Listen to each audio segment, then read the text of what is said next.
So like I guess like what is the special thing about Yama that kind of sets it apart from the crowd? Because there is a big crowd. Yeah, yeah. Frankly, from the CDP standpoint, there isn't, we've never seen a stable coin um, go higher than 5x leverage.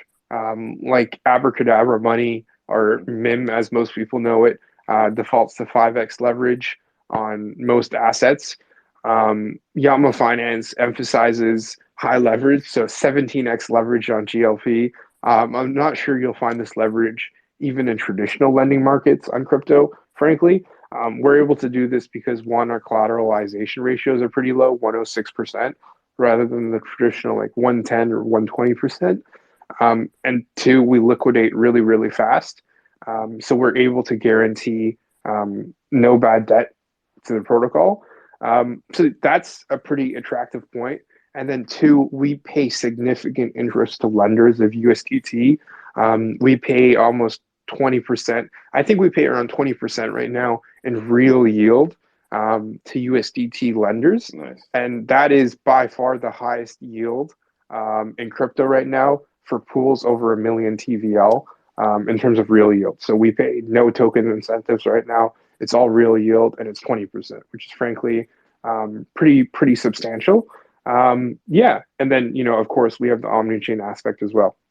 Nice. And how do you like generate that yield, right? Like, so where is that yield coming from? So it's real yield, so it's coming from the revenue, of course, but like how do the tokenomics look in more detail? Yeah, so yield in terms of USDT lenders, because we kind of structure a stablecoin almost like a pseudo lending market, borrowers or people who leverage up 17x on GLP are paying interest.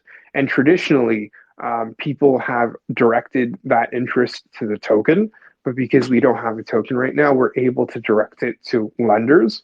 And this kind of allows us to create a real system with real yield rather than having just the print tokens all the time. Of course, we might have a token in the future, but we wanted to make sure the system works as it is. So borrowers are paying 15% interest to leverage up on GLP. And when they leverage up 17x, that's like 200%, 240, I think, right now, minus interest, um, which is pretty great. Nice. Yeah, it is great. um, Sign me up. but of course, you have higher liquidation risk with the higher leverage. But yeah, I mean, USDT depositors have basically no exposure to GLP, so it's uncorrelated risk. You're basically just lending out your USDT. Yeah, I mean that should explain the system. Let me Yeah. know if there's any parts that are kind of unclear. Yeah, definitely.